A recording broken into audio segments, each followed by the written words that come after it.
Welcome to Murder Mile. Today, I'm standing on Old Compton Street in Soho, W1.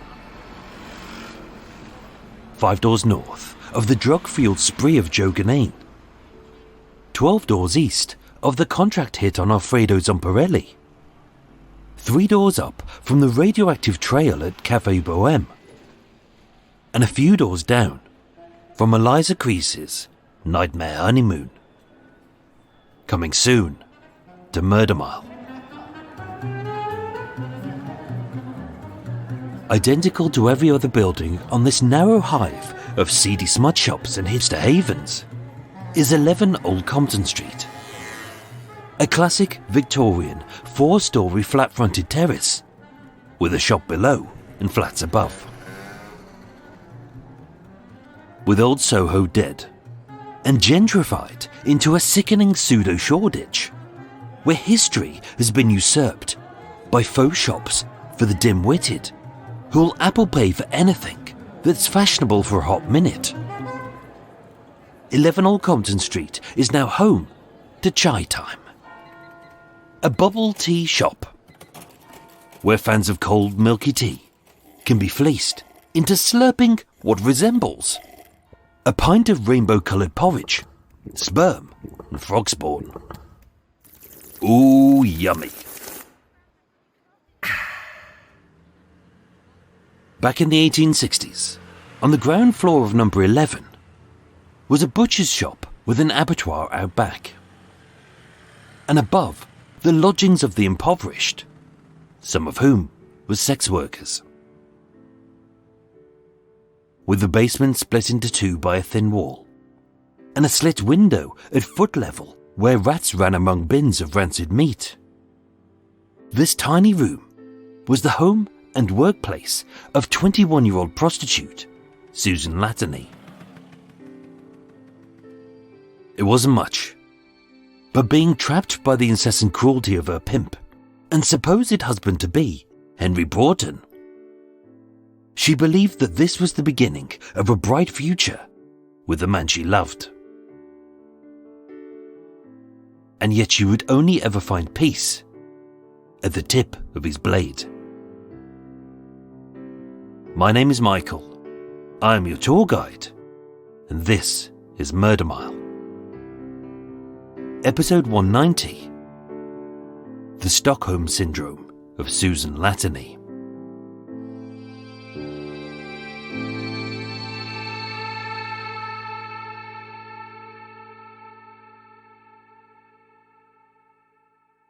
Whether guns, poisons or knives, there is no deadlier weapon than words. Words can trip, beat, maim and kill. They can wound the skin, but also the soul. Their cuts can outlast any scar. And by duping the victim to drop their defenses, a word can lure us into believing that our worst enemy is our saviour.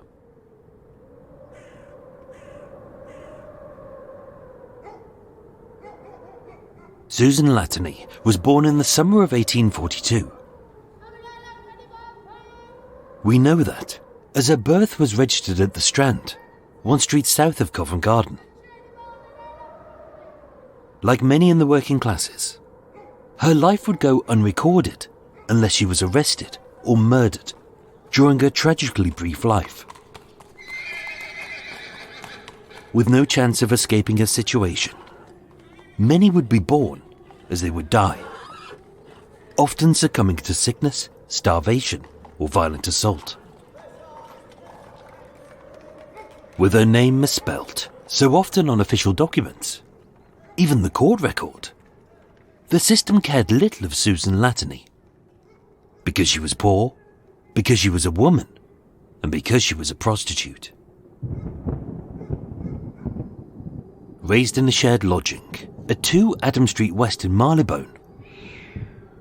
Her father John was a shoemaker, her mother Susanna was a shoebinder, and both of Susan's brothers went into the same trade. And although they were blessed with a semi-skilled profession, the Lattaney's lives remained a struggle, as too many people chased too few jobs for too little reward. As a young girl, she was educated to the age of 10, beyond which it was no longer compulsory. And as each mouth cost pennies that the family could no longer afford, well before her teens, she was already earning. Described as a slim girl with brown curly hair, pale skin and bright green eyes. As her future was predestined to be hard and bleak, she may have used the goods she was given in the chance of escaping a life without hope. By at least her late teens, Susan had become a prostitute. This may seem like the last resort of a desperate woman, but in an era, it was all too common for a girl to make her way by selling her body. It's easy to surmise that, as Susan was born and raised in the West End, where sex work was on every corner, she was unskilled and poorly educated. And in the 1800s, it was said that as many as 1 in 3 working-class women provided for their families through some form of sex work. She could have earned an honest living as a shoemaker, but as the average wage for a man in 1861 was 3 shillings and 6pence per day, working 10-hour days and 6 days a week. As a woman would earn a lot less for the same job, prostitutes could make 5 times the wage of a manual labourer. In many families, although they would often deny any knowledge in court, it was not uncommon for their prettiest girl to be sent out to earn a crust as a hole to fill. It may seem like cruelty, but in an era where a woman had very little power, a young girl could have money and influence as the family's breadwinner. And being best served to meet a moneyed man. Only she could escape the drudgery of this horrid little life.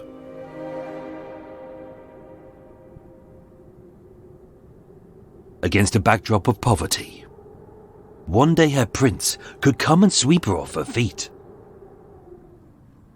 I mean, it rarely, if ever did, but it could.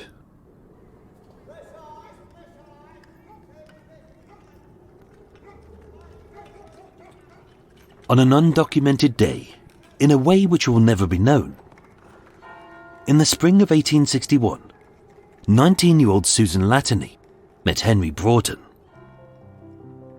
A tall, handsome, and well-dressed man of a similar age to herself, who, reports state, earned an honest living as a glass decorator, a semi-skilled profession.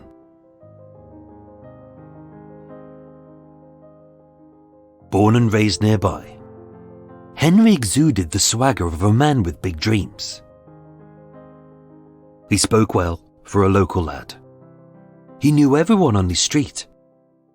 His suit was always neat, with a silk hanky and a gold watch hanging off his waistcoat. And in his pocket was a thick wad of notes, secured with a silver money clip. Deeply smitten, she had fallen for his looks and his charm.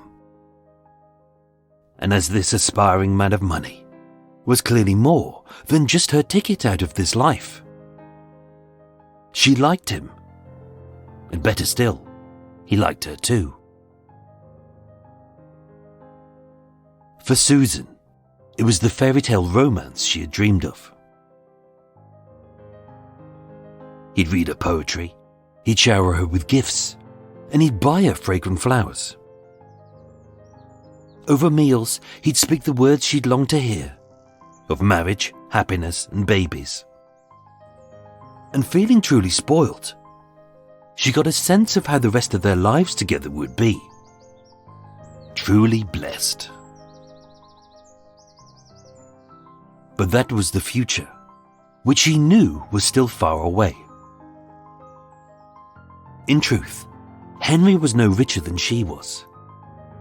And although he dressed well, ate well, and spoke well, it was all to give an impression of success. But as he told her, if they worked hard, and only if she believed in him, they could be happy forever. It would be a long, hard struggle.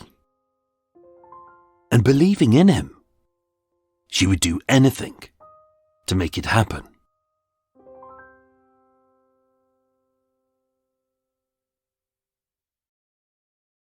For a few weeks or months more, Susan would earn as much as she could, as best as she could, doing the one job that she was skilled at, prostitution. And to ensure their success, Henry would be a pimp.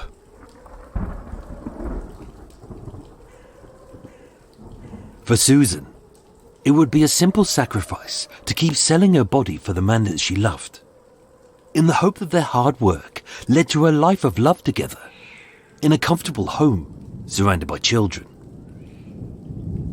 Life had already taught her that nothing good was ever easily earned, so she settled in for the long, hard slog. A short while later, Henry and Susan moved into a small basement lodging under a butcher's shop at 11 Old Compton Street, right in the heart of Soho's red light district. It wasn't much, just a tiny room with a chair, a wardrobe, a washstand and a bed. But in Susan's eyes, it was the start of their life together.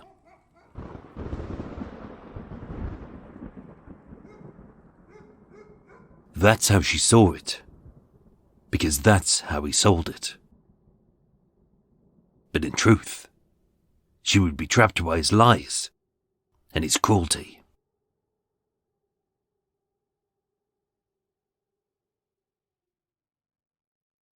Henry was described in court as a coward and an utter scoundrel who lived off her immoral earnings. His con was simple: to pretend to love her, to show her some affection, and to plant a seed in her mind of a life to be. Given enough time, she'd be too love-struck to believe she'd been duped, too exhausted to retort, and as a violent cherry on a terrifying cake, too frightened to ever think about leaving him. Living in what was little more than a lumpy bed in a foul-smelling brothel. Being perched in a coffee shop opposite the lodging. Here Henry drank, chatted and smoked, keeping tabs on the slew of punters who shunted her for shillings, in a ploy he'd done to many women, who all earned money for him. This rancid little hellhole was meant to be a little home for the both of them. But the only time he visited was to collect his cash, to criticize her for not making enough money, and to dole out a small stipend for food and the rent on this tawdry sex den, which whiffed of rotting meat and stale semen. To escape her horror, you may think, why didn't she leave? But initially, his words were his weapon. With love, he built her up. And with cruelty, he broke her down. Until there was nothing left of her but what he needed for himself.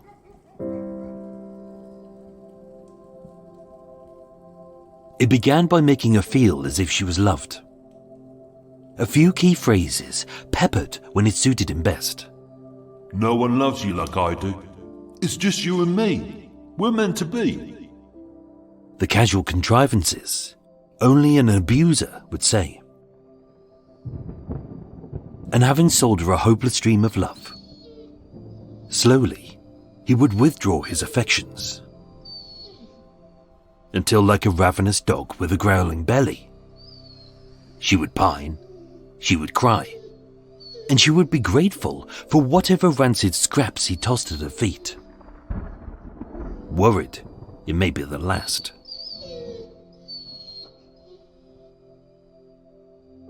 Having trapped her with his lies, He then had to ensure that every escape route was blocked. In times of panic, people always run to the safety of familiarity. Their friends, their family, or the police. But by spreading lies and making her believe them, soon the only person she would trust would be him. Feeling isolated, exhausted, and seeing only him as her savior, he would strip her of the last shred of dignity and worth she still had in her frightened little mind.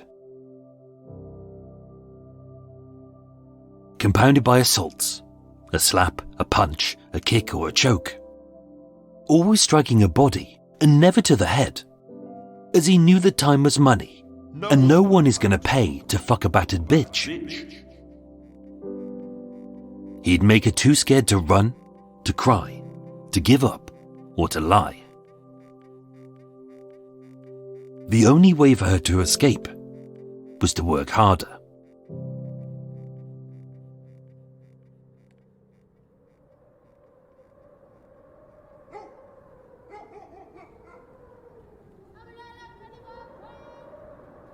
The day was Tuesday the 20th of June 1863. By noon, the cobblestone streets were too hot to touch, as the sun baked down through the thick dark gloom of the belching chimney stacks. By that point, 21-year-old Susan had been shagged and buggered by a slew of sleazy strangers for a quarter of her short, unhappy life.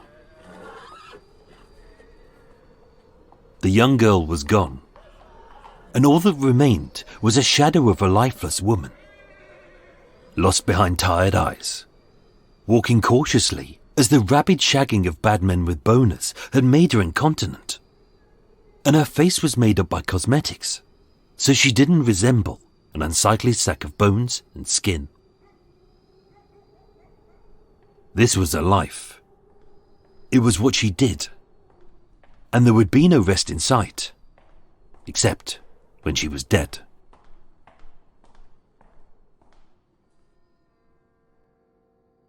An account of what happened would be recalled in court by those who had witnessed it.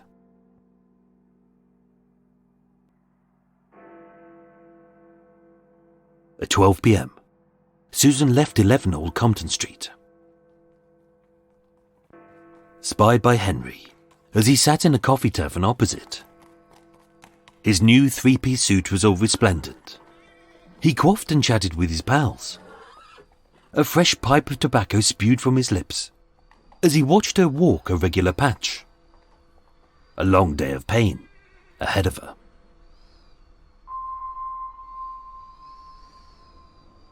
By 3 p.m, Susan had earned a sovereign, 20 shillings to be precise, making in 3 hours what a labourer made in a day.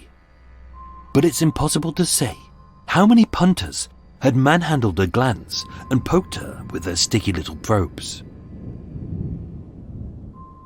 Every prostitute has a price for full sex, but for extras, it goes up depending on how degrading the act is, and what pain and humiliation she has to endure. As agreed, Susan met Henry on Regent Street. With a faint smile on her haggard face, she had hoped that the sight of a shiny sovereign in her hand would make him happy, and that maybe he might bless her with a faint hint of a memory of affection, rather than a slap or a kick. But it was not to be. A sovereign? It's not enough. Get more. He barked.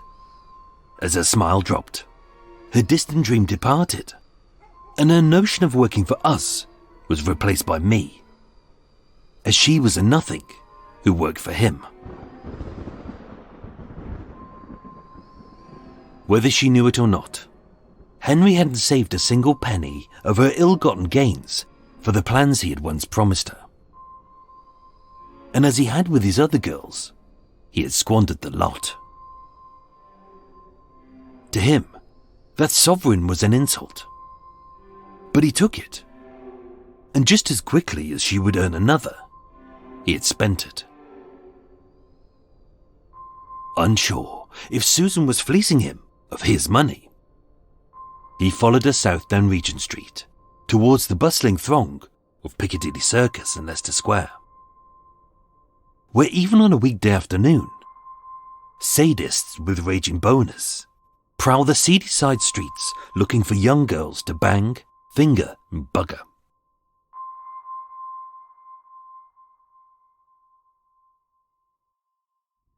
A little after 4 p.m, on Oxenden Street, a few roads west of Leicester Square, Susan met a regular client who had offered her 3 sovereigns to have his wicked way with her for at least the next hour.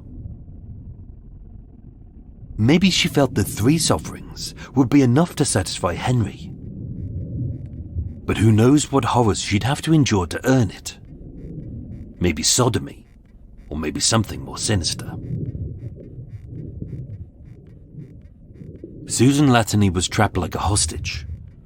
She couldn't run, she couldn't lie, and she couldn't hide.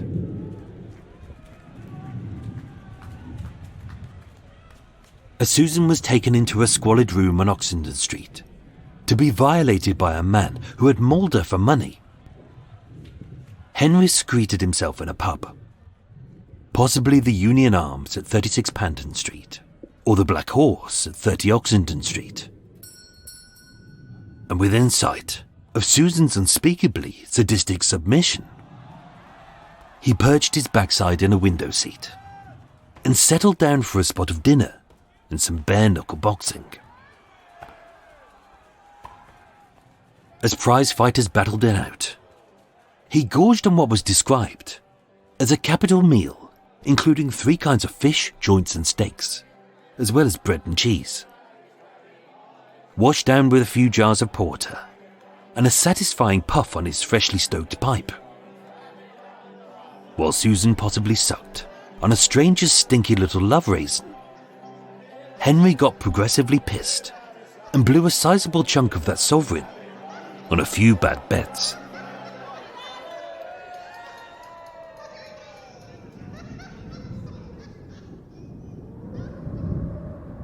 By the time 5 p.m. had gone, as Susan staggered out of the seedy cesspit with a pain in her privates, she proudly clutched the 3 solid sovereigns in her hand, which she hoped would make him smile.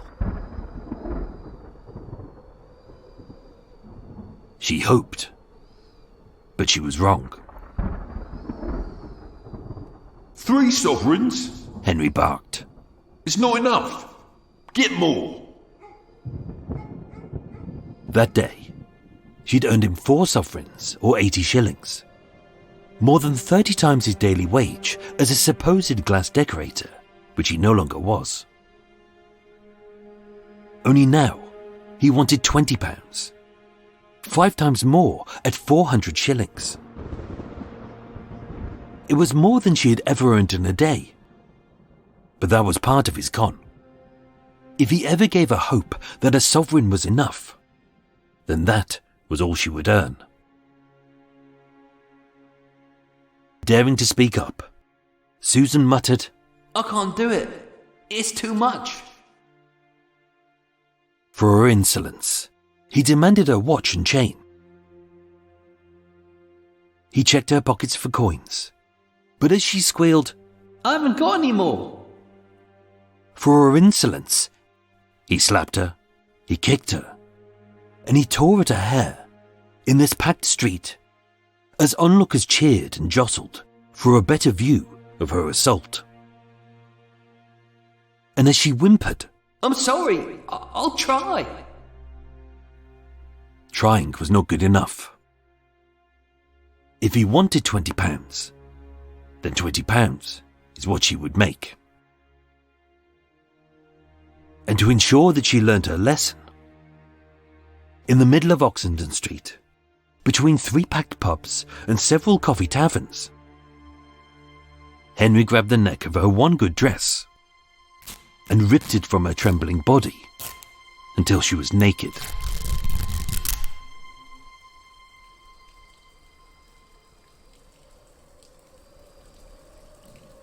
standing amidst a baying crowd, all bruised and humiliated. Susan Lattaney felt more worthless than she had ever felt before. She was not a woman, but a piece of meat to be manhandled and gawked at for a price. And having been broken down to such a pitiful point that she believed it was all her fault, as her petrified lips fumbled to form an apology. "I'm sorry, I really am." Henry pulled out his blade to ensure she would never defy him again.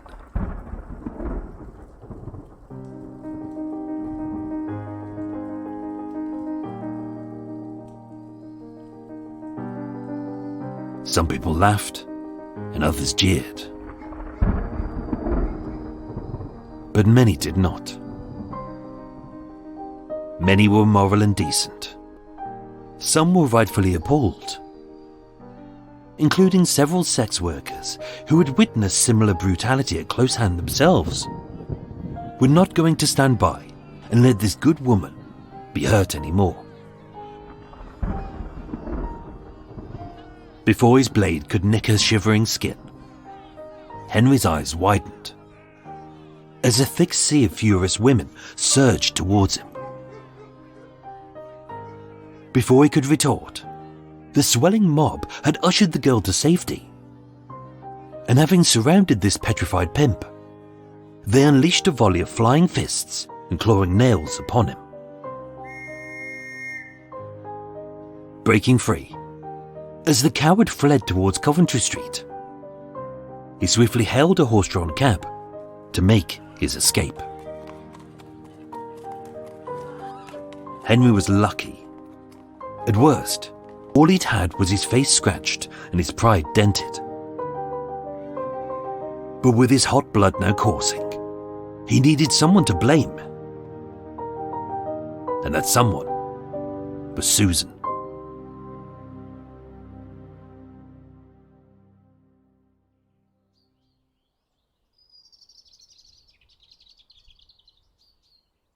Having dashed 3 streets north to her lodgings at 11 Old Compton Street, Susan grabbed some clothes, a bag, a few belongings, and she left, with Henry missing her by mere minutes. This was her one chance to escape him forever.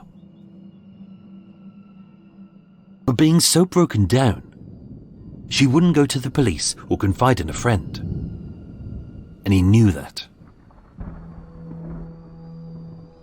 But there was still one place where he knew that she would be. Her mother's.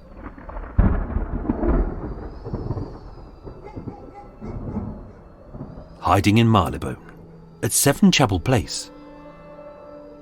It wasn't 5 minutes before Henry began bashing down the door, demanding that this bitch come out and get what she will be given.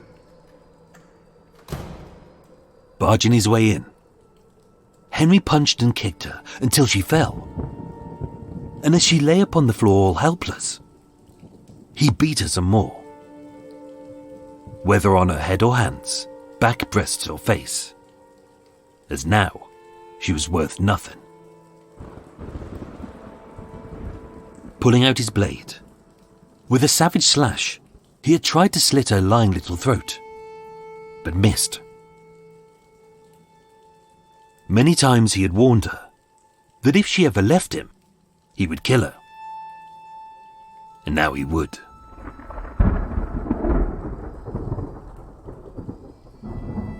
With her body bruised, her spirit broken, and her resistance truly spent, as he dragged her by her hair out of the door to continue this brutal beating in private, Susan went limp.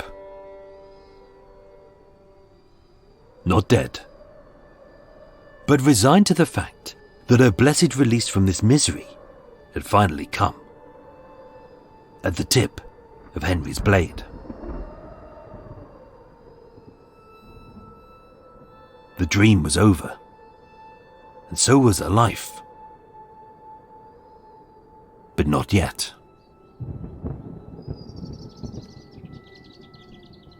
Hearing the commotion, 2 lodgers ran from upstairs. Susan's mother screamed, alerting the police. And although Henry fled, later that day, he was arrested and charged with Susan's assault. Left feeling empty and worthless, Susan didn't want to press charges. But thankfully, her mother did.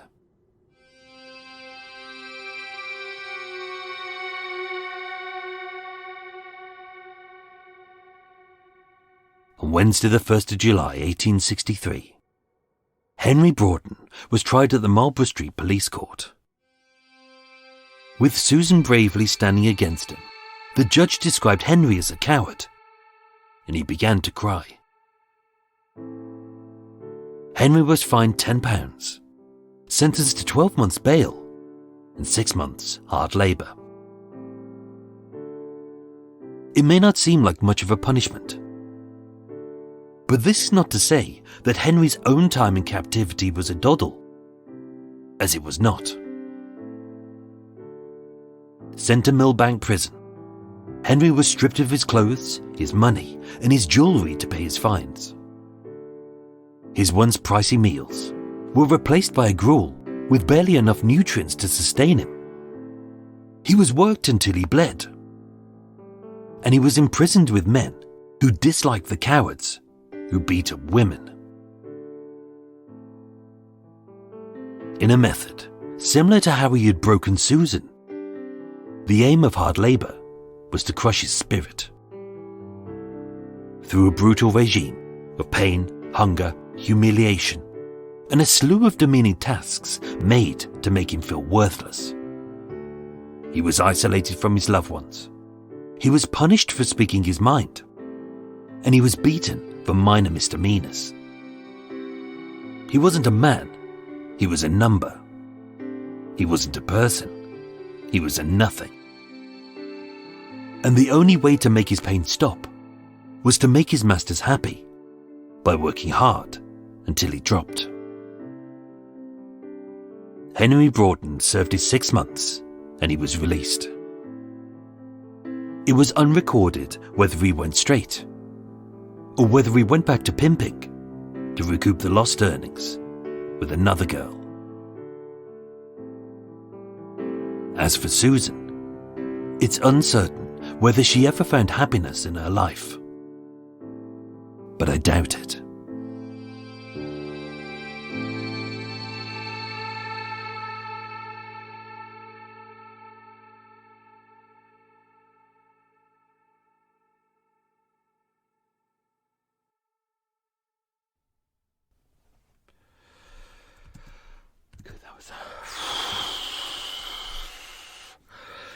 Oh, lummy. Whoa.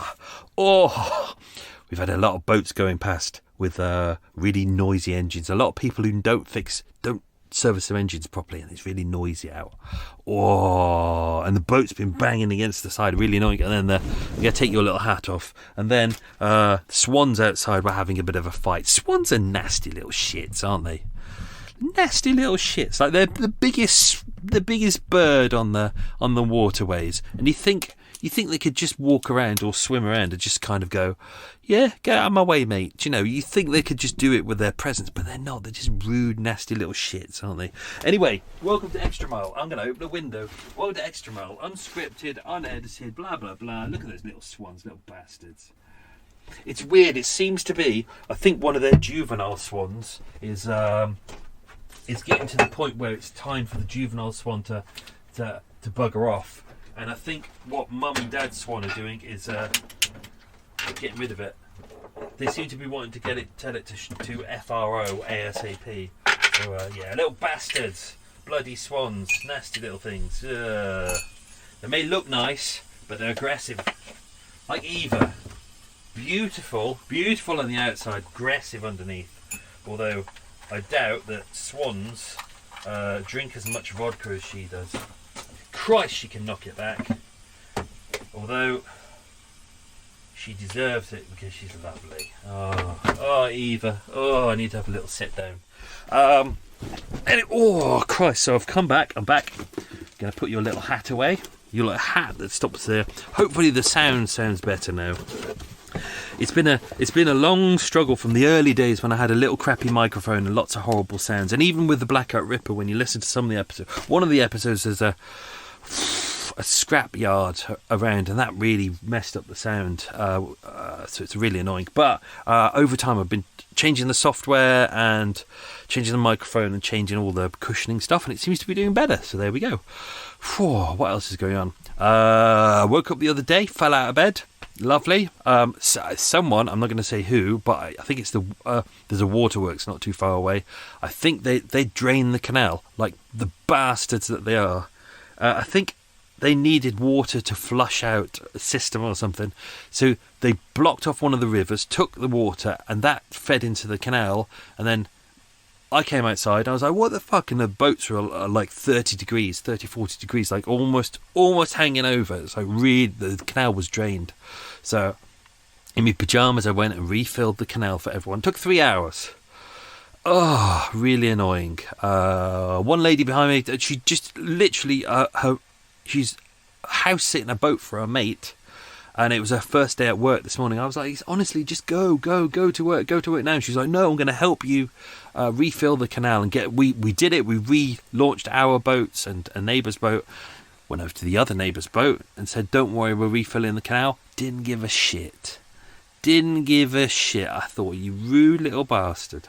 But anyway, as I say, good things happen to good people, which was weird because the other day I was going for a little walk and I saw a nice road going up a hill, and I've seen joggers go up there, and I thought, let's walk up that hill because, I looked on Google Maps and Google Maps said that there's a pavement there, so I walked up the hill, walked halfway up the hill, the pavement disappeared, and I thought, that sometimes happens, it disappears and then it reappears.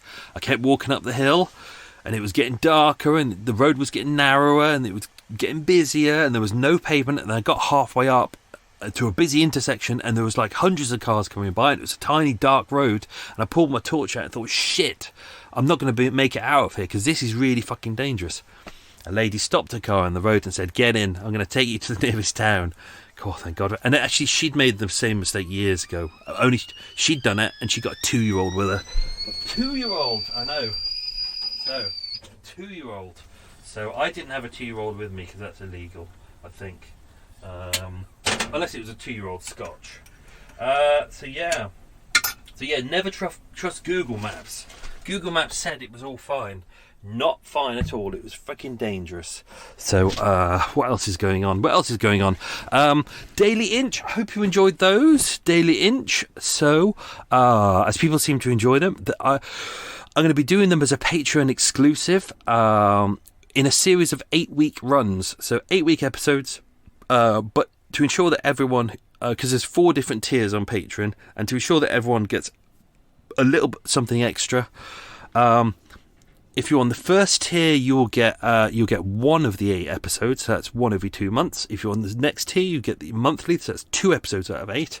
If you're in the next tier up, you will get them fortnightly, which means you get 4 out of 8, and if you're top tier, you'll get all 8 episodes. So the plan is to do a run of 8, give myself a bit of a break, because I just want to make sure that I don't knacker myself out, because these are really hard to make as well.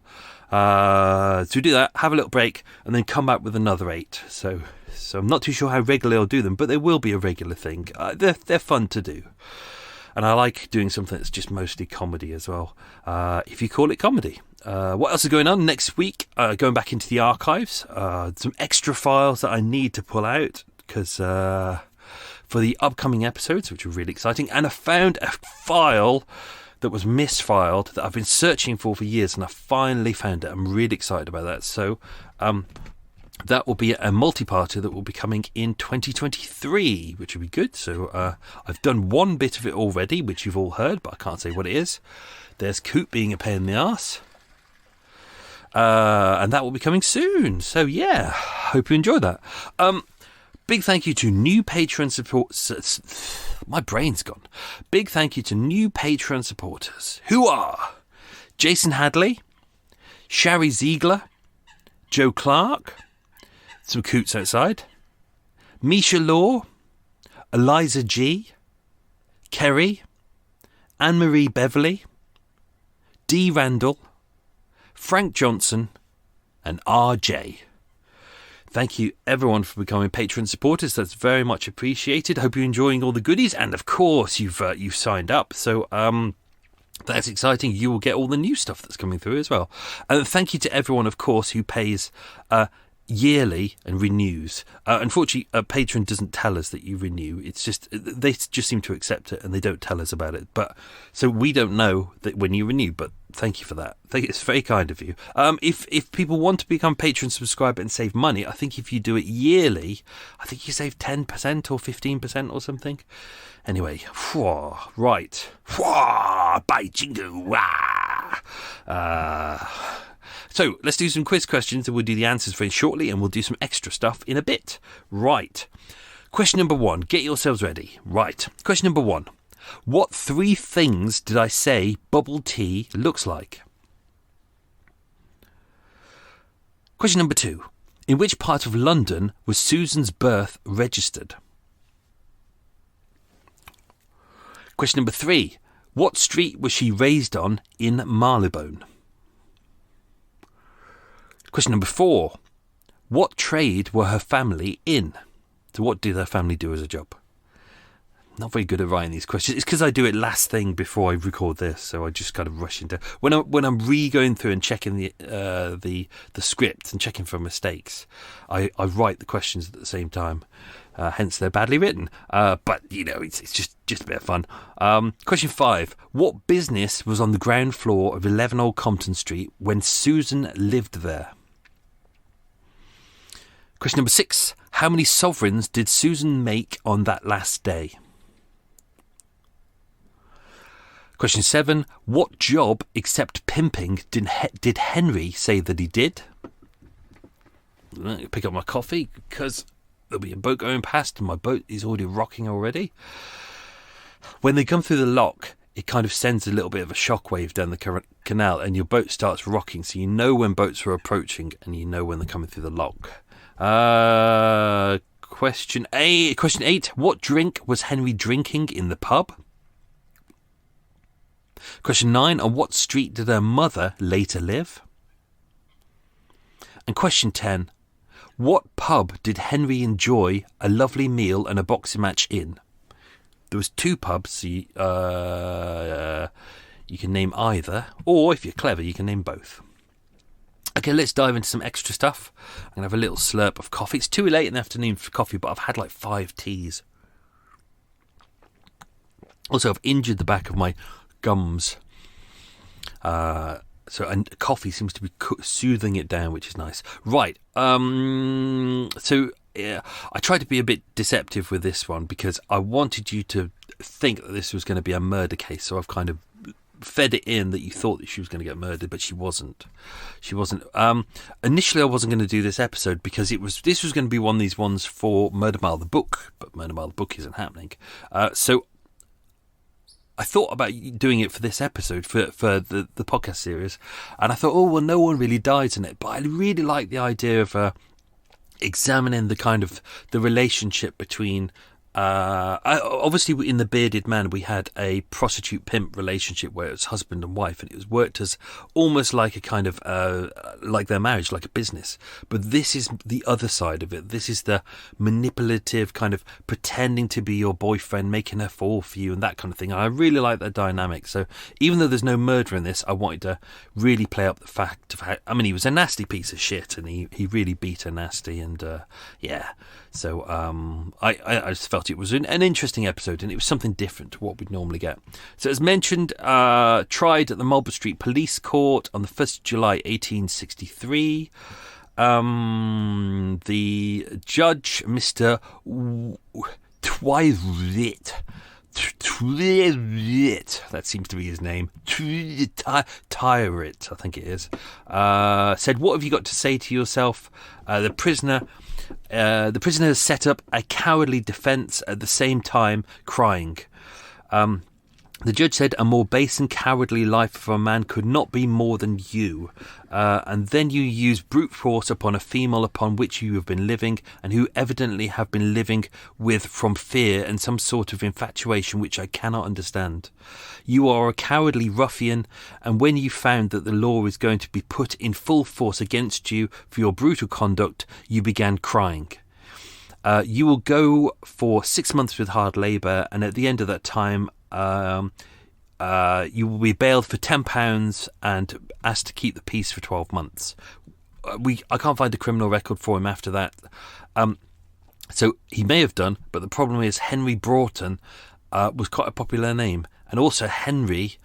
Also, people like with Prince Harry, his name is Henry, but everyone calls him Harry, and a lot of people called Henry Harry. So that's really, and there's different spellings of Broughton as well. So it's same as Susan Lattaney. We don't know whether Susan is her first name properly. It could have been Susanna. Her mother's name is misspelt. Her surname has 5 different spellings. So we don't know. And obviously, of course, if she got married, she would have changed her name, but she may not have used her proper name. So we don't know. Which is why it's hard to find out much about him or her. Let's dive down. I was going to do a whole like a big piece, like a 5-minute piece about his life in prison, but I felt at the end that it could be wrapped up as simply as I did it, but we can use extra mile to kind of dive into it. So he was taken to Millbank Prison, which is where all the politicians are now. Oh, isn't that convenient? Half of them belong in prison, don't you think? Obviously, when he went to Millbank Prison, it's a horrible, harsh prison, no longer there. All of his fine clothes were taken from him. His jewellery was sold to pay his fees. He was used to kind of having fine foods, but he would live on what was essentially a gruel with barely enough nutrients to sustain him. And of course, same as today, if you're sent into prison, everyone seems to think that if you're a rapist or a child abuser or people like that, you go into prison and you have a lovely time, but you don't. You have to be sectioned off, because prisoners, many of whom have wives and children of their own, do not like people like that being around them, and they tend to inflict their own justice, which is why sex pests get put in special places with all the other perverts. But as mentioned, the aim of the Victorian hard labour in the prison regime was to crush the spirit of the inmates and force them to mend their ways. Now, whether it did or not, we don't know, but hard labour in Britain was formally abolished in 1948. You're welcome. Under prison regulations, if a prisoner was over the age of 16 and sentenced to hard labour, there'd be basically 2 classes of labour. You had your first class and second class, and the first class would happen in the first. So say with him it was 6 months, it would be the first 3 months, and if they had good behaviour, they would go to second class, which is kind of a lower grade. So let's dive into what they would have been. I've got some more details here. So in the Victorian prison, we always see kind of images of all the prisoners walking around, but it's not. It's all about isolation. They're put in really, really drab rooms. They're isolated. They're not allowed to talk to other people. You'd be in your room. It's what they called a separate system. There was a library and an exercise yard, but that's pretty much it. They weren't allowed to communicate. They weren't allowed to talk to other people. They weren't allowed to have visitors. It was boat going past, pick up my coffee, otherwise it will spill. That person's going far too fast. There you go. That's the boat banging against the side. Yep. Doesn't care. On his phone. Doesn't give a shit. Having a look around on his phone. Looking at my boat. Doesn't give a crap. Oh, doesn't care that he's going at gung-ho speed. There we go. There's the back of the boat bouncing around now. The problem is there's no driving test. If you want to have a boat, there's no driving test. You can literally get a boat and any prick can get on the waterway and start chugging around. And people don't read the regulations. They don't know that when you go past a boat, you've got to go on tick over, which is the slowest speed a boat can do. It's barely walking speed. That prick was doing double that. Oh, people piss me off. Oh, abide by the rules. Cell inmates were forced to wear a cap to cover their faces and were not allowed to talk. As mentioned, this was called a separate system, but it was also called the silent system. Their diet, So pre-1872, that was when the prison's medical officer recommended that Class 1 prisoners who were working on a treadmill be allowed a pint of gruel for breakfast and supper daily, in addition to an ordinary diet of that class. So it was only in 1872 that they were given a kind of a meal that kind of supported what they were meant to do, but not as much. There were 5 types of hard labour punishments.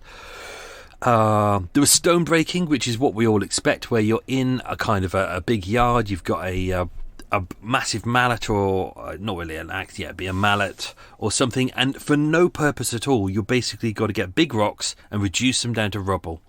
They weren't used for anything. This is the whole point, is that the prisoners had to know that, like, everyone always says, well, why didn't you use it for kind of roadways or stuff like that? But the idea was, what they wanted the prisoners to know is that everything they were doing was purposeless. It was entirely worthless. So after they'd finished a whole day, they wouldn't feel great about having achieved something.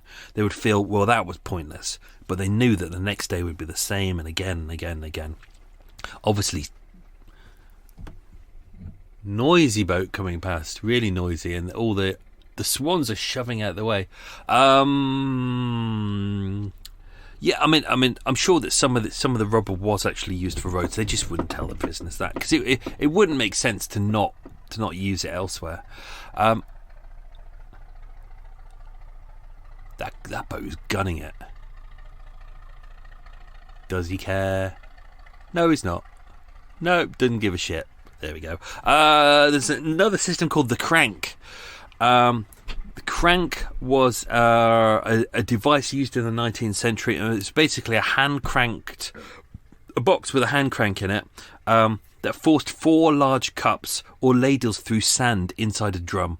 It did nothing. It literally did nothing. The prisoner would typically be forced to crank it, so do 6,000 to 14,500 revolutions over a period of 6 hours every single day.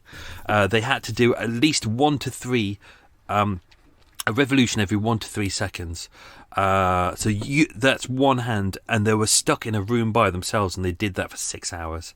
The prison warden would make them do the task, and they would make it harder by tightening the bolt. Horrible thing to do. There was the captain, which was a mechanical handle.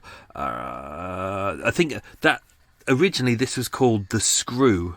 And it was kind of the same system as the crank. They were kind of very similar in the way, but that's where we get the word screw from, meaning prison officers. But this was more kind of like a water pump. It was water based. It was not particularly nice. Another one of the things that they would do as punishment was the shot drill. Again, this was pointless. A prisoner would be in the yard by themselves. They would be forced to pick up a cannonball, lift it onto their chest, and carry it to the far end of the yard, put it down, and do it all again. And that they would do that all day. And that's the whole point, is to make them feel worthless about what they were doing. And obviously, one of the big ones that everyone kind of knows is the tread wheel, which was really feared and hated. This was invented in 1818, and basically it was a large wheel of which the prisoners stood on, and they climbed up. It's like really high steps, and per prisoner they would do 12,000 feet of an ascent per day. So they would climb a third of the equivalent of what an aircraft flies at its highest level. So they would do that each day. There'd be someone there watching them. You would think they would have connected it up to a power system so they could have got energy through it, but they didn't. Again, as I said, that was the whole point. It was to make them just do something worthless. The average number of steps a prisoner would do would be 57,000 steps a day. And it would knacker them out, and they wouldn't have enough energy in their system to do it. So the idea was, at the end of the day, they would just sleep. They would do nothing. It would just be a monotonous kind of drone every single day, like listening to Murder Mile. Who's a noisy bastard? You've got noisy bastards outside. The tread wheel would be extremely dangerous. Unfortunately, quite a few people would kind of collapse from exhaustion while on it. If someone did slip, you would shout, "Man down." kids, you can tell it's half term because all the little arseholes are out. Ugh. Annoying little pricks. Thank God school's back next week. Oh, although by the time you hear this, they would have already gone back. Yay! The incidence of boats being broken into and windows being smashed goes up threefold during half term. Little bastards. Quite often people on the treadmill would fall off and could get crushed underneath the wheel or end up with their legs broken. What a lovely treat. What else was there? Everyone really kind of hated the punishment, so quite a few prisoners would deliberately try and make themselves ill to make sure that they didn't have to do these tasks, these punishments. Quite often what they would do is swallow soap. That would bring on a fever, it would make them sick, and that would be one of the things that they would start doing. They'd also every prisoner was given like a little bag of salt. That was kind of their ration, and what they would do is they'd save up their ration of salt, and then they'd down a shitload to bring on a fever and to make themselves sick. Therefore, they didn't have to do these duties. But that was kind of the plan, was to make it humiliating for them, make them really struggle and hate it, and just have a horrible time. So that was Henry Broughton's lovely time inside prison. As we know, he did his 6 months. This was in an era where, they gave you 6 months and you did your 6 months. It wasn't like you did your 6 months and then they went, oh, you've been a good boy. Oh, we'll let you off with half of your sentence because we haven't got space to kind of house you anymore. Would you like some satellite TV? Would you like to sit in the games room and play PlayStation all day? They made people work. I think that's a better way of people serving their prison time. Anyway, you may differ. I think that's it. He was released. As mentioned, we got no record of what he did after that. There's so many Henry Broughtons out there, all born in the same year. We don't really know much about him, so we can't really pin down exactly what he was up to. Did he learn his lesson? Don't know. He seemed like a nasty, violent piece of shit. Even though he was crying in the courtroom when he was being tried, a lot of people said that they thought he was putting it on. It seemed like crocodile tears, but you never know. It would be nice to believe that he was remorseful for what he did and that he was crying because he regretted it, but I doubt it. So, let's do answers to the questions. That was cheerful, wasn't it? Let's do answers to the questions. So, question number 1. What 3 things did I say that bubble tea looks like? It looks like rainbow-coloured porridge, sperm and frog spawn. It is. It's horrible. I've looked at it. It's like a cold, icy, milky tea, and in there they put these tapioca balls that look like frog spawn, and they colour it so it doesn't look like a horrible, rancid dirge. Oh, it's disgusting. But anyway, it's popular, so people drink it, and they walk around and they're going, "Oh, look at me! I'm drinking bubble tea." You twat. Oh, it's just disgusting. Anyway, if people enjoy it, that's fine. You go and waste your money on it. Question number 2. In which part of London was Susan's birth registered? It was the Strand. Question number 3. What street was she raised on in Marylebone? It was Adam Street West, which took me ages to find because Adam Street West was erased a long time ago. And then I finally found it, and it turns out that exactly where their house was, so 2 Adam Street West, is now where Bryanston Court is. And Bryanston Court is from episode 43 with Marion Lee Smith, the rich mum and her deaf child. There you go. What goes around comes around. Question 4. What trade were her family in? They were all shoemakers. And if you want to remember how hard it is to be a shoemaker, you can go back to the Henry Hall episode, of which he was a shoemaker, and his decline was all about the different unions and guilds involved. It's very confusing. Question number 5. What business was on the ground floor of 11 Old Compton Street when Susan lived there? It was a butcher's. Question 6. How many sovereigns did Susan make that last day? She made 4 sovereigns, which is 80 shillings. Question 7. What job except pimping did Henry say that he did? He was a glass blower. But that doesn't mean that he's a glass blower, because whenever you pull out these criminal records of people, the police always say, "What do you do as a job?" And obviously, the police don't really check it; they just ask them what their job is, and everyone always goes, "Oh, I'm a waiter, I'm a kitchen porter," as we always see. But it's not. It's like you wouldn't say, "I'm a gangster. I'm a gangster, you know. I'm a gangster. I do like killing and things, because I'm a bad man, innit?" Unless you're a massive twat. And unfortunately, there are some twats out there. So he probably said glass decorator. It could have been something that he did. It could have been something that his family did. But he might not have done it at all. Question 8. What drink was Henry drinking in the pub? It was porter. Lovely, lovely porter. And probably it may have come from the Horseshoe Brewery, which we dealt with the beer flood. There you go. What goes around comes around. Question number 9. On what street did her mother later live? It was Chapel Place, which is just to the western side of the John Lewis store at the moment, where, in the Daily Inch, the no-legged flute player was playing his instrument. Whew. And question number 10. What pub did Henry enjoy a lovely meal and a boxing match at?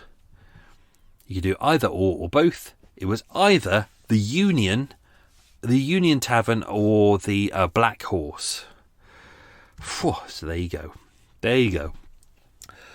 Oh, hope you enjoyed that. Oh, there we go. I'm just looking at the wave motions on my editor of me yawning. Yeah, that's the loudest noise I've made. So there we go. So that's me done. Going to go to Costa Coffee now. Going to try and get my seat. Going to sit there, do some editing. Struggle through it because Audacity, the editing software that I use, have done a reboot and they've cocked it up and it is really annoying. Fix the bloody software, Audacity, you bastards. So that's me done. Have yourself a good week, folks. We're back next week with another one-parter. Stay safe, be good. Lots of love. Bye. No, bye. Go, go, go, go, go, go. Go, go, go, go, go, go, go.